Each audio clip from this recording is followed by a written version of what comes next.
Bonjour et soyez les bienvenus dans ce nouveau numéro du Tour de l'Histoire, votre magazine consacré à l'histoire et au patrimoine choletais. Aujourd'hui, troisième volet de notre série consacrée au patrimoine de l'église Notre-Dame de Cholet, toujours en compagnie de M. Étienne Vaquet, conservateur du patrimoine de Maine-et-Loire. Monsieur Vaquet, bonjour. Bonjour. Alors, la fois dernière, on avait évoqué ces vitraux. La place qu'ils occupent également dans l'église, la façon dont ils ont été fabriqués, cette fameuse école de Metz que vous évoquiez la fois dernière. Pour ce dernier numéro de cette série, j'aimerais qu'on évoque aussi la place des vitraux dans l'église. Qu'est-ce qu'ils apportent finalement à l'église Notre-Dame de Cholet? Est-ce qu'il lui donne une caractéristique, une image, un élan, je ne sais pas, une spiritualité particulière? Tout à la fois, et surtout, s'il n'y avait pas eu les vitraux, je crois qu'on n'a pas pu imaginer l'église Notre-Dame de Cholet sous cette forme-là. C'est-à-dire? En effet, pendant très longtemps, les prêtres ont refusé qu'il y ait des baies dans l'axe derrière l'autel, puisque, rappelons-le, ils célébraient tournés, comme tous les paroissiens, vers le fond de l'église, c'est-à-dire vers une baie s'il y en avait une. Oui. Mais comme pendant très longtemps, les vitraux n'existaient plus, on ne faisait que du verre blanc, et ça c'est une mode, c'est pas du tout du vandalisme cette fois-ci. La mode du verre blanc, c'est quand? Alors, véritablement, il s'impose à partir du XVIIe siècle et du XVIIIe siècle. Nous, ça faisait deux siècles où toutes les baies n'avaient que ce qu'on appelle des vitraux bornes, c'est-à-dire des vitraux de forme carrée et losangée, et c'est tout. Donc, évidemment, les prêtres refusaient d'avoir des fenêtres dans l'axe. Ils acceptaient sur les côtés, mais pas devant. Et quand il y a un grand renouveau, une grande réflexion sur l'architecture religieuse, en disant mais cette architecture gothique, qu'on va nommer gothique à partir de ce moment-là, eh bien elle est merveilleuse, il faudrait pouvoir la refaire. Les prêtres ont dit non, c'est pas possible, il y a ces vitraux, cette lumière qui serait trop vive. Et finalement on a pu accepter l'art néo-médiéval que grâce à la présence de vitraux.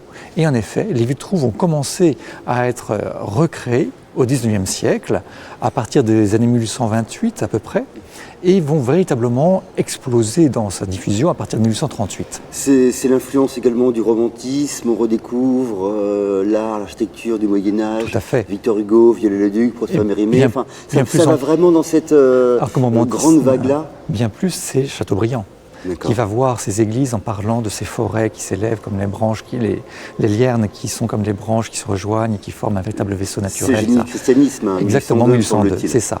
Donc à partir de là, en effet, la réflexion va avancer considérablement. Ce qui est intéressant, c'est que les premiers vitraux vont être faits à Sèvres, en France, ils vont être peints, ce sont des grandes plaques de verre qui vont être peintes comme des tableaux, par Ingres notamment, donc pas n'importe qui. Donc tout de suite, on essaye de trouver les grands cartonniers.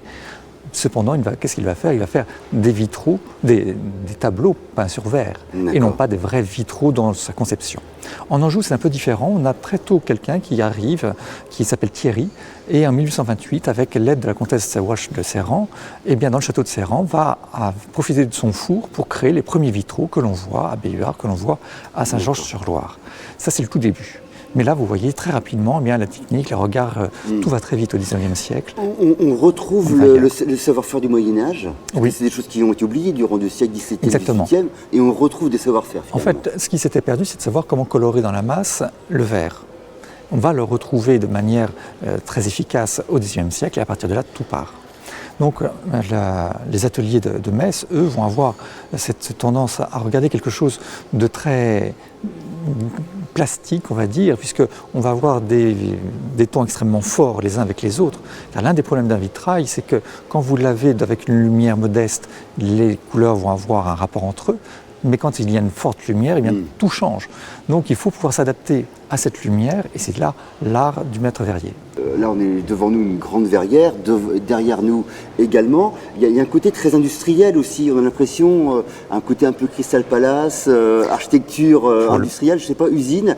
Il y a ce côté-là, je trouve, malgré tout. Faire rentrer la lumière un maximum, je ne sais pas, qu'est-ce que vous en pensez? Je crois que c'est juste, mais dans le sens inverse. C'est-à-dire que c'est cette architecture-là qui va inspirer l'architecture industrielle avec ces poteaux de fonte qui sont extrêmement maigrelets et qui vont beaucoup surprendre. Et finalement, ils vont être acceptés grâce au renouveau de l'architecture néogothique en réalité. Donc en effet, on a une recherche de lumière et notamment ici, à Notre-Dame de Cholet, eh bien, l'importance des murs est très faible par rapport aux verrières. C'est la premier à avoir vraiment imaginé ça, c'était au XIIIe siècle, la création de la Sainte-Chapelle. On a plus de murs de verre que de murs de pierre. Et ici, c'est la même chose, c'est une véritable prouesse. Alors, par contre, le programme de verrier n'est pas du fait de l'architecte, puisqu'on le voit très bien dans les devis, c'est vraiment le minimum. Après, c'est l'autre programme, c'est celui du maître verrier qui est indépendant de celui de l'architecte. D'accord.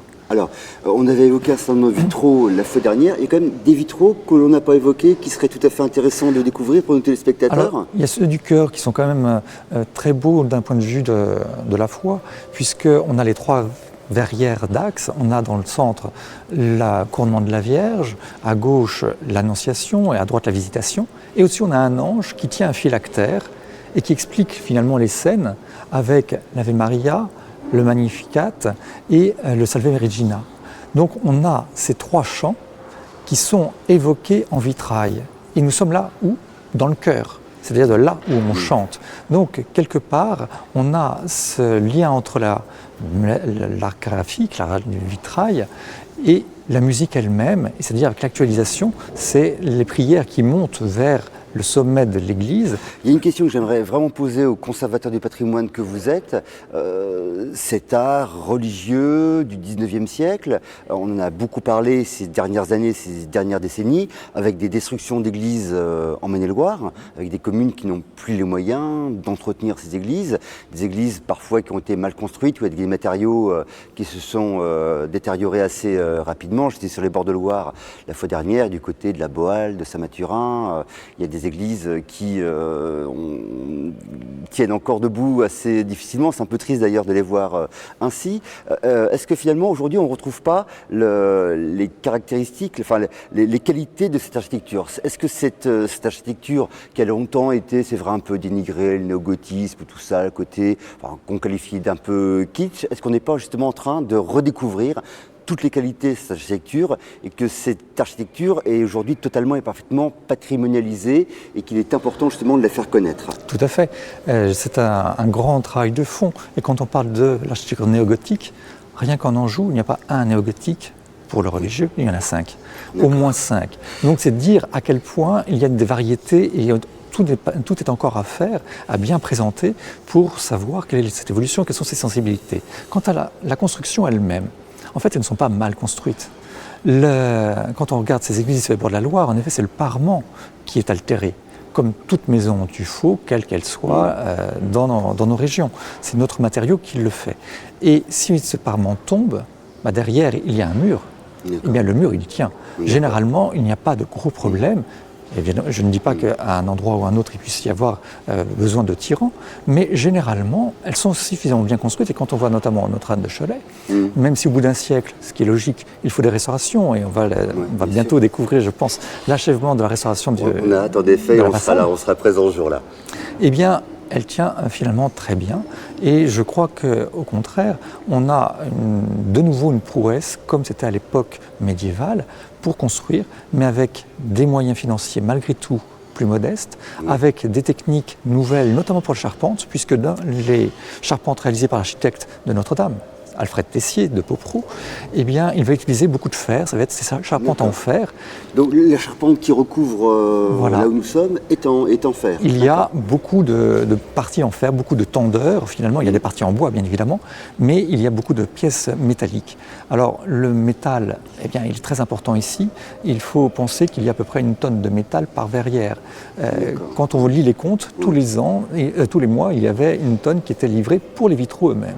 Donc c'est dire à quel point aussi on a cette présence du métal qui est très forte dans une église qui est malgré tout extrêmement légère.